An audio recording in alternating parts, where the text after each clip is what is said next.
बंधु माने कौन आपण माने जानते कुकुर को रुटी खुआइबा द्वारा कौन होता है। तो आज भिडियो रे आमे माने जानिबा कुकुर को रुटी खुआइबा द्वारा 8टी फायदा विषय जहाँ जानिबा परे आपण जीवन रे केबे भी दुखी रहिबे नाही। बंधु माने भगवान शिव कहिसंती कुकुर को गोटे रुटी खुआइबा द्वारा केउ फल मिलता है। गोटे समयर कथा अटे। भगवान शिव कैलाश पर्वत उपरे बसिथिले।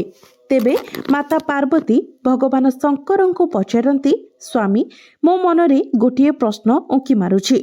भगवान शिव कहते, हे महादेवी आपण निसंकोच होई प्रश्न पचारंतु।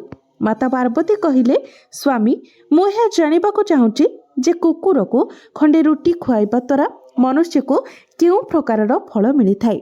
तेबे भगवान शिव कहती, हे देवी पार्वती कुकुर को गोटे रुटी खुआइबा द्वारा 8टी फायदा प्राप्ति होता है तथा जो मनुष्य यही फायदा विषय जानिब ताहार सबु पाप मध्य नष्ट होइजिब, तार जीवन धन्य होइजिब एवं ता जीवन रे कोनोसी प्रकारर दुख रहिब नाही।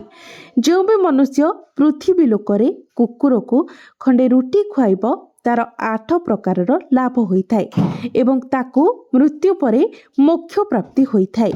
भगवान शिव कहती, हे देवी मनुष्य केते मौकारे कुकुरर नाम नहीं थाए। काहाकू गाली देवा समय मध्य मनुष्य पाटिरू कुकुरर नाम बाहरी थाए। मनुष्य तो गाली लोकों को देई थाए किंतु नाम खराब होता है कुकुरर। भगवान शंकर कहती, हे देवी गोटे समयर कथा अटे। गोटे कला रंगर कुकुर थिला। से कुकुरटी अत्यंत भोकिला और शोषिला थिला। से गाँर समस्त घर घर बुलुथाए परंतु से कुकुर को केही भी हेले खंडे रुटी देउ नथिले। से भोकिला अवस्था रे एपट सेपट बुली बुली गोटे दिन गाँ बाहर नदी कूल गोटे ऋषि आश्रम रे पहुँची गला एवं ऋषि को कहबाकू लागिला, हे ऋषिवर मोते लागुछि आपण बहुत बड़ विद्वानी और ज्ञानी अटंती। सेथिपाई मो भोकिला और शोषिला होई आपणक पाखको धाई आसीछि। आपण ही मोते खंडी रुटी दे दियंतु जहाको खाई मु निज भोक को शांत करि पारिबे। ऋषिवर कहिले, हे स्वान कोन गाँ रे तुमको केही खंडे रुटी देई नाहंती जहाको खाई तुमे निजर भोक मेंटाई पारि थांत। कुकुर कुहे, हे ऋषिवर मु आपणको कोन कहिबी, आपण मो कथा को विश्वास करिबे नाही। तापरे ऋषिवर कहिले, हे स्वान तुमे कुह मु निश्चय तुम कथा को विश्वास करिबी। तुमे मते निरीह परि देखा जाउछ। कुकुरटी कहिला, ठीक अछि मुनिवर मु कहूछि। हे मुनिवर दुनियार लोक आमको घृणा करती। आमर ना घर अछि ना आश्रय अछि, रोजगार करिबा जणा नाही कि वस्त्र पिंधिबार ज्ञान नाही आम पाखरे। सेथिपाई खरा वर्षा और शीत समय मध्य आमे इयाडे सियाडे घूरी बुलु थाउ। आमको लेखिबा पढ़िबा मध्य आसे नाही। हे मुनिवर आपणको परी आमको अनुशासन जणा नाही कि आमको आपणको परी कहिबा मध्य जणा नाही। यह आमर दुर्भाग्य परंतु आमको आपणको परी भोक मध्य लागुछि और क्षत हेले आपणको परी पीड़ा मध्य अनुभव हुए। आमको आपणको परी कांद मध्य आसी थाए। बास एही 3टी काम को आमे आपणकर बर्बाद करि देई थाउ। सेथिपाई आपण आम उपरे दया देखांतु। आपण आमको आउ कष्ट दियंतु नाही। भगवान तो आमको कष्ट देई छाड़िछंती, सेथिरे लोक माने मध्य आमको हैरान करंती। आमे आपणको परी मनुष्य नुहे, आमे पराधीन जीव। जेबे आमर जन्म हैला सेही समय आमर आखि कान बंद थिला। जेमिति आपणकर जन्म समय गीत नाच होइथिला ठीक सेही परी आम जन्म रे मध्य केही खुशी होइथिला। आमर जन्म समय आमे बिछଣା उपरे थिलु, ताहा तुलारे निर्मित थिला। ठंडा आतो हेउ नथिला। मु मने मने भाबुथिली केउ बड़ घरे मोर जन्म होइछि। जेतेबेले मोर आखि खोलिला मु जानिली आमर माँ जहाको आपण माने कुकुरी बोली कहंती, से तार 5 छुआ को छाती रे जाबुड़ी धरी रखि थाए। आमे 5 भाई थिलु, बाकी 4 भाई लाल एवं कसरा रंगर अटंती। मु एकाकी कला रंगर थिली, सबुठारु छोट थिली। सेथिपाई मु दुर्बल अटे। आम माँ आम पाखको बहुत कम आसंती कारण तांको मध्य निज भोजनर व्यवस्था करने पड़ी थाए। जदि से किछि खाइब नाही तेबे आमको केउठो क्षीर पियाइब। से माँ उपरे आमे 5 जण निर्भर करू। से बिचारी खाद्य पाई इआड़े सिआड़े घूरी बुले। केतेबेले खाइबाको खाद्य मिले तो केतेबेले खाद्य मिले नाही, किंतु से आम 5 भाईंकर बहुत ख्याल रखे। जहाले मध्य से आमर माँ थिला। से दिन राति जागृत होई गाँ को जगुथाए। से अन्य गाँर लोकों को आम गाँ को आसीबाको दिए नाही कि अन्य गाँर कुकुरों को आम गाँ को प्रवेश करिबाको दिए नाही। जदि फसल खाइबा पाई कोनोसी जंतु आसंती तेबे आमर माँ तांको डराई घोड़ाई दिए। गाँ लोकों पाई एते सब करिबा परे मध्य केही भी आम माँ को भोजन दियंती नाही। भोजन पाई आम माँ को बाध्य होई अन्यठु छड़ेई भिड़ी नेबाको पड़े। केते थर लोके ताको ठेंगारे बाड़ेई घोड़ाई दियंती। सेई दिन बिचारी भोक उपासरे रही पेटरे निया जळुथाए। कुकुर कुहे, हे मुनिवर, आमको मध्य आपणଙ୍କ परी भोक लागे। ताकु मध्य आम 5 जण पिलांक चिंता लागि थाए, जेहेतु से आमर माँ थिला। जेतेबेले भोकरे से आउटु पाउटु हेउथाए सेतेबेले गाँ लोक ताकु भोकरे देखि मध्य तांको हृदय तरळु नथिला। तो बाध्य होई से लोकों घर को चोरी करिबा पाई पड़ुथिला एवं खाद्य सामग्री मिलिले ताको खाई निज पेटर निया को संतुलित करुथिला। केते निर्दय लोक आम माँ को कबाट बंद करी बाड़ी खराब अवस्था करि दियंती। पुणी सेही कुकुर कहे, ऋषिवर, आम माँ काहार कोन असुविधा करिथिला, केवल निज पेट पाई भोजन चोरी करुथिला। चोरी करिबा पाई आमको कोनोसी मजा लागे नाही, किंतु एही पापी पेट आमको एपरी करिबाको बाध्य करि दिए। गोटे दिनर कथा, जोरे वर्षा हेउथिला, कुआ पथर पड़ुथिला, थंडा पवन बहुथिला। सेई थंडारे थरी थरी मोर 3 भाई मरिकले। सेई दिन आमर माँ बहुत कांदुथिला, किंतु मनुष्य आमर पीड़ा को बुझी पारि नथिला। कुकुर कहिला, हे मुनिवर, आमे केवल 2 भाई रहिलु। आम माँ आमर भलरे देखाशुणा करिबाको लागिला। गोटे दिन आम गाँर ठाकुर साहेब घरे महोत्सव हेउथिला। अनेक प्रकारर मिठा प्रस्तुत हेउथिला। ठाकुर साहेब को घर को बहुत अतिथि आसीथिले। आमर माँ किछि खाद्य अन्वेषण रे सेठाको बारंबार जाउथाए, किंतु लोके ताको घोड़ाई दियंती। काहाको भी ता उपरे दया आसुनथिला कि गोटिए खाद्य पुड़िया ता पाई फोपाड़ीबाको। से जेतेबेले खाद्य खाइबा पाई भीतर को गला, लोक माने ताको देखि चारिआडू पाटी करी जगिदेले।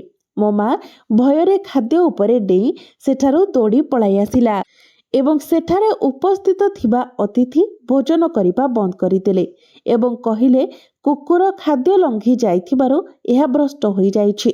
सबु निज भितरे विचार विमर्श हेउथिले जे एही खाद्य कोन करिबा, एसबु खराब होई जाइछि। एसबु सुनी ठाकुर साहेब कांदिबाको लागिले एवं किछि लोक कहुथिले, अरे भाई, कुकुर लंघिबारु खाद्य किपरि नष्ट होई पारिबो? से कोन खाद्य रे मुह मारिछि, केवल खाद्य लंघी चली जाइछि। एवं कहिबाको लागिले, सहर रे लोक माने तो कुकुर को घरे रखंती एवं खाद्य खाइबाको दियंती, एथिरे कोनोसी असुविधा नाही। जदि कुकुर लंघी गला तेबे खाद्य खराब हेबो नाही, किंतु सेथिरु किछि बड़ बड़ुआ एहाको अमान्य करुथिले एवं कहुथिले, भोजन तो नष्ट होई गला, यह आम खाइबार योग्य होई रहिला नाही। परिशेषरे सेमानंकर कथा रहिला, समस्त खाद्य गरीब मानंको बांटी दिया गला। सेही दिन मो माँ पेट भरी खाद्य खाइथिला। एमिति सुख से ता जीवन रे केबे पाई नथिला, किंतु से सुख ता पाई महंगा पड़ी गला। भोजन करी से सोईथाए। सेठाको ठाकुर साहेब ठेंगा धरे आसी ताको पिटिबाको लागिले। बाहर को दौड़ी जिबार कोनोसी रास्ता नथिला। ठेंगा प्रहार रे मो माँ चिल्लाउथाए। ता पाटी सुनी पत्थर भी तरली जीव, किंतु से निर्दय को टिके भी दया आसुनथिला। से केवल पिटी चली थाए। मो मार पाटी पूरा गाँ रे शुभुथिला। सेतिरु किछि लोक आसी कहंती, ठाकुर साहेब, ए कुकुर को जीवाको दियो। भोकरे तो मनुष्यर बुद्धि भ्रष्ट होई जाए। ए तो सामान्य पशु, ए केउठु भल मंदर ज्ञान जानिबो। ताकू मारी आपणको कोन फायदा मिलिबो? जहा हेबार थिला होई गला। लोके कहिबारु से मो माँ को मारिबा बंद करिदिला। माँ आसी समस्त घटना आम 2 भाईंको आगरे कहिला। हे मुनिवर, केते कष्ट आम कुकुरंकर जीवन। खंडे रुटी पाई चोरंको परी माड़ खाउछु। एही लोक बेकार अटंती, जे आम मानकर पीड़ा को बुझंती नहीं। ଗୋଟିଏ ଦିନର କଥା। ଗାଁ ବାହାରେ ଗୋଟିଏ ବ୍ରାହ୍ମଣ ଆସି ଠିଆ ହୋଇଥିଲା। ସେ ନିଜର ଭୋଜନ ପାଇଁ ଗୋଟିଏ ସ୍ଥାନରେ ଚୁଲା ତିଆରି କରିଥିଲା ଏବଂ ତା ଉପରେ ଡାଲି କରିବା ପାଇଁ ରଖିଦେଲା। ତାପରେ ଅଟା ଚକଟି ରଖିଦେଲା। ସେ ପାଖରେ ଥିବା କୂଅକୁ ପାଣି ଆଣିବା ପାଇଁ ଚାଲିଗଲା। ମୋ ମା ସେଠାରେ ପହଞ୍ଚିଗଲା ଏବଂ ଭାବିଲା ସେ ଅଟା ଚକଟାର କେହି ମାଲିକ ନାହାନ୍ତି ବୋଧହୁଏ। ଏହା ଭାବି ସେ ସେହି ଅଟାକୁ ଖାଇବାକୁ ଲାଗିଲା। କୂଅ ପାଖରେ ଠିଆ ହୋଇ ବ୍ରାହ୍ମଣ ଏସବୁ ଦେଖି ବିଚରା ଦୁଃଖୀ ହୋଇ କାନ୍ଦିବାକୁ ଲାଗିଲା। କାହିଁକି ନା ସେ ମଧ୍ୟ 2 ଦିନ ହେଲା ଭୋକିଲା ଓ ଶୋଷିଲା ଥିଲା। କିଛି ଲୋକ ଆସି ସେହି ବ୍ରାହ୍ମଣକୁ କହିଲେ, ହେ ବ୍ରାହ୍ମଣ ଦେବତା, ଏହି କୁକୁର ଆପଣଙ୍କ ଅଟାକୁ ନଷ୍ଟ କରିଦେଇଛି। ଏହି କୁକୁର କିଛି ଦିନ ତଳେ ଠାକୁର ସାହେବଙ୍କ ଖାଦ୍ୟକୁ ନଷ୍ଟ କରିଦେଇଥିଲା। ବ୍ରାହ୍ମଣ ଏସବୁ ଦେଖି ଗୋଟିଏ ଠେଙ୍ଗା ଆଣି ସେହି କୁକୁରକୁ ମାରିବା ପାଇଁ ଲାଗିଲା। ମା ତ ସେହି ଅଟାକୁ ଠିକରେ ଖାଇବି ନଥିଲା, କିନ୍ତୁ ତାଠାରୁ ଅଧିକ ମାଡ଼ ଖାଉଥିଲା। ମୋ ମା କେତେ ଦିନ ଯାଏଁ ଦୁର୍ବଳ ଆହତ ହୋଇ ବୁଲୁଥାଏ। ହେ ମୁନିବର, ଆମର କମି ଏହା ଯେ ଆମେ ସ୍ୱାର୍ଥପଥ ଲୋକଙ୍କ ଅଧୀନ ହୋଇ ରହିଥାଉ। ଯିଏ ଆମକୁ କଷ୍ଟ ଦେଇଥାଏ, ଯିଏ ଆମକୁ ଭଲ ପାଇବାର ସହିତ ଖୁଆଇଥାଏ, ଆମେ ତାହାର କେତେ କାମରେ ଆସିଥାଉ ତାକୁ ଜଣା ନାହିଁ। ତା ଘର ଜଗୁଥାଉ, ତା ସହିତ ବହୁତ ସାରା ଲାଭ ହୋଇଥାଏ, ଯାହା ମନୁଷ୍ୟ ଜାଣିନଥାଏ। ଭଗବାନ ଶଙ୍କର କୁହନ୍ତି, ହେ ଦେବୀ ପାର୍ବତୀ, ଯଦି ମନୁଷ୍ୟ କୁକୁରକୁ ଖଣ୍ଡେ ରୁଟି ଖୁଆଇବାର ଫାଇଦା ଜାଣିଯାଏ, ତେବେ ଜୀବନରେ ହେବାକୁ ଯାଉଥିବା କ୍ଷତିରୁ ବଞ୍ଚିଯିବ।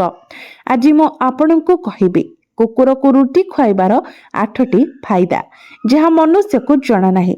କି ଯେବେ ଘରେ ରୁଟି ତିଆରି ହୋଇଥାଏ, ତେବେ ପ୍ରଥମ ରୁଟି ଗୋମାତା ପାଇଁ ଓ ଶେଷ ରୁଟି କୁକୁର ପାଇଁ ରଖିବା ଉଚିତ। ଏପରି ବିଧାନ ରହିଛି। ପରନ୍ତୁ ଏପରି ବିଧାନକୁ ଭୁଲିଯାଇ ମନୁଷ୍ୟ ଆଗ ଓ ଶେଷ ରୁଟିକୁ ସ୍ୱୟଂ ଖାଇଯାଏ। ଏହାର ଦୃଷ୍ଟଭାବ ତା ଜୀବନରେ ପଡ଼ିଥାଏ। କୁକୁରକୁ ରୁଟି ଖୁଆଇବା ଦ୍ୱାରା ମନୁଷ୍ୟ ଉପରେ ପଡୁଥିବା ଗ୍ରହ ଦୋଷ ଦୂର ହୋଇଯାଇଥାଏ। ଭଗବାନ ଶିବ କୁହନ୍ତି, ହେ ଦେବୀ ପାର୍ବତୀ, କୁକୁରକୁ ରୁଟି ଖୁଆଇବାର ପ୍ରଥମ ଫାଇଦା ହେଉଛି ଶନିଙ୍କର ନକାରାତ୍ମକ ପ୍ରଭାବ କମ ହୋଇଯାଇଥାଏ। ଶନି ଗ୍ରହ ଯେବେ ନିଜର କୁଦୃଷ୍ଟି ପକାଇଥାଏ, ତେବେ ପ୍ରତ୍ୟେକ ମନୁଷ୍ୟ ବର୍ବାଦ ହୋଇଯାଇଥାଏ। ଯେଉଁ ବ୍ୟକ୍ତି ଉପରେ ଶନିଙ୍କର ମହାଦଶା ଆରମ୍ଭ ହୋଇଯାଇଥାଏ, ତେବେ ହେବାକୁ ଥିବା କାମ ଆପେ ଆପେ ବିଗିଡ଼ି ଯାଇଥାଏ ଏବଂ ସେହି ମନୁଷ୍ୟ ଆର୍ଥିକ ପରିସ୍ଥିତିର ସାମ୍ନା କରେ।